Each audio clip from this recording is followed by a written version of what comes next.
One of the things I've noticed with the local music industry is that a lot of times the locals in any country don't really recognize their own until they've been away for a long time. Then they come back and say, oh, now we've got this acclaim, whatever, you know. I mean, isn't that sad? But I guess that's everywhere.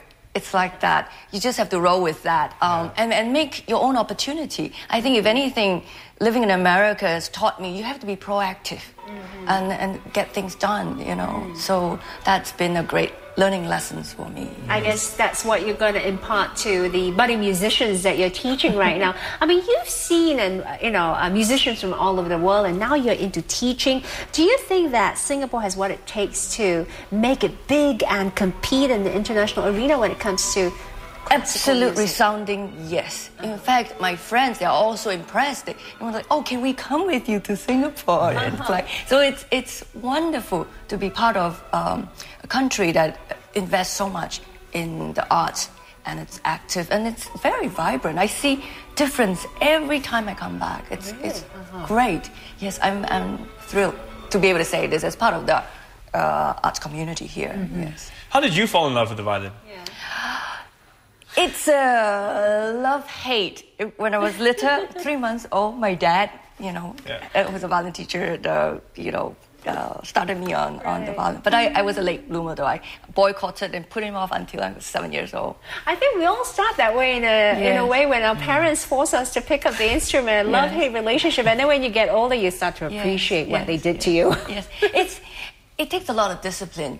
And it's really playing an instrument, it encompasses so much, not just making beautiful music. You're like an athlete. You have to be in good shape. Right. After all, you have to stand for 2 hours, at a concert. So there's a lot to it. And it teaches you discipline and how you must face defeats and rejections. So, wow, all that from the violin. I guess one doesn't quite think about that when you have your lessons. Because it looks glamorous. But actually, there's so much. For example, the hour before I play is so sacred. It's like, I guess, like golfing. You have to focus and to make sure that you're free. Your mind is on the right spot. Right. To make Well, tell us then, what does it take to be in your position as a leading violinist? I mean, how many hours of practice does it take you? I mean, what more does it require than just physical training? I think a lot of it has to do with mentor. A lot of times, students will get very worried on stage, but they should be very critical when they're practicing. That's when you want to hear everything. But on stage, you should just let it happen. So there's a lot of psychological thing that goes on, just like in sports, because you have to crystallize that in that short minute. Amount of time. Absolutely. So the discipline of the mind is absolutely critical. And you have to be fit. Right. So. Well, you have brought your violin in. I mean, maybe you can tell us, is this particular violin a special, I don't know, how many violins do you have? Oh, this is my only one. Oh, your only one? Okay. I'm very faithful.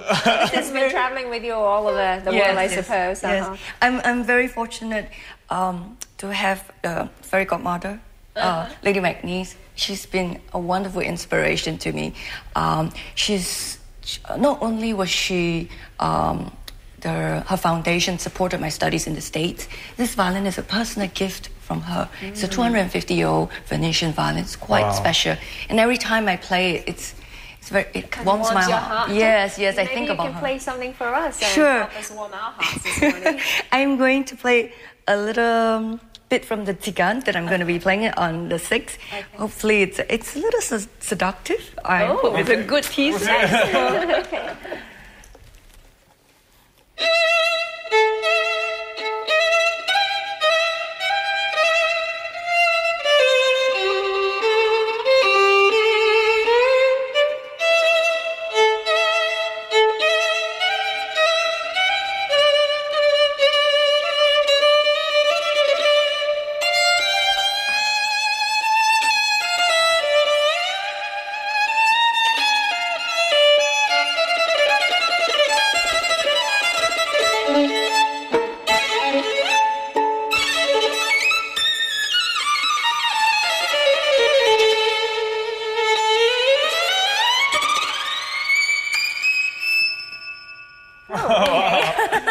Well, you mentioned it's seductive, and so I kind of got the idea where the tune is leading. But you know, isn't that important when you're listening to classical music to actually understand the story behind it?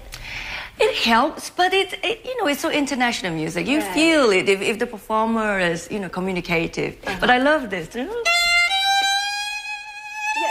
That's the seductive part. You can almost picture it in your mind of what's happening, I mean, we won't describe Hopefully it. But not. I'll be too... So when you're playing as well, do you have images of, what you're playing, the mood, the setting, the story in your head as you play to bring out the flavor? I think I feel it with my whole being, and it's what I want to hear. So it's a whole physical thing. Okay. Yeah. But do you teach your students that when they play, for example, they should understand the piece first, know what it's about, why it was created, and all that, And also what the composer's body of work, not just that piece, the stylistically, So, and we chose the two pieces I'm playing. One with the Lark Ascending.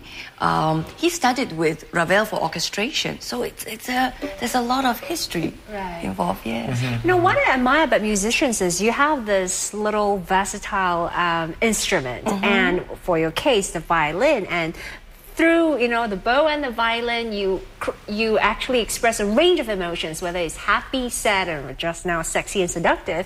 Yes. How challenging is that for you? Which is the most difficult emotion to actually express on an instrument, you feel? Difficult emotion. Delicate emotion. I don't know that there is one over the other. But it's a more how to channel that and communicate that with your audience. Right? But if you serve the music, it would come across because everything is written out.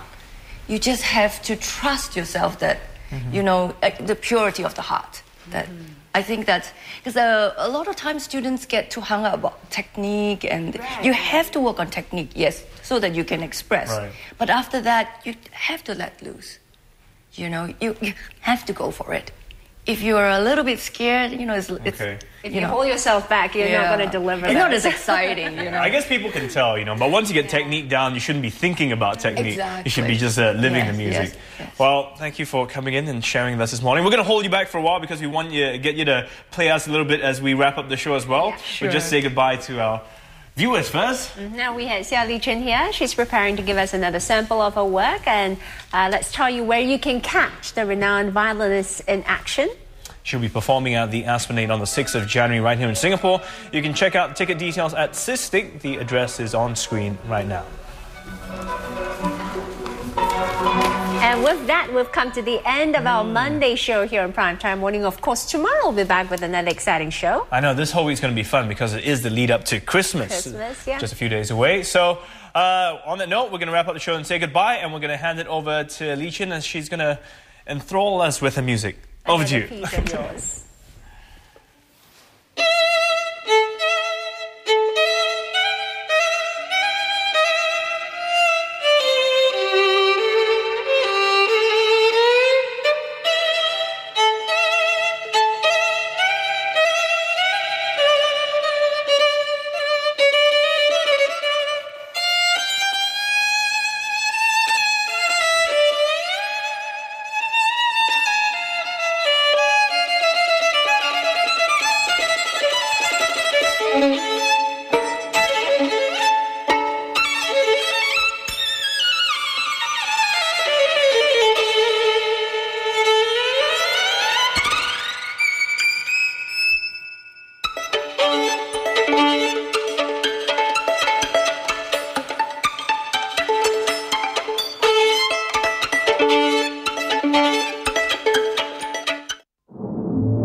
As the clouds roll in across the Mediterranean, you'll still find it easy to drift away.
days.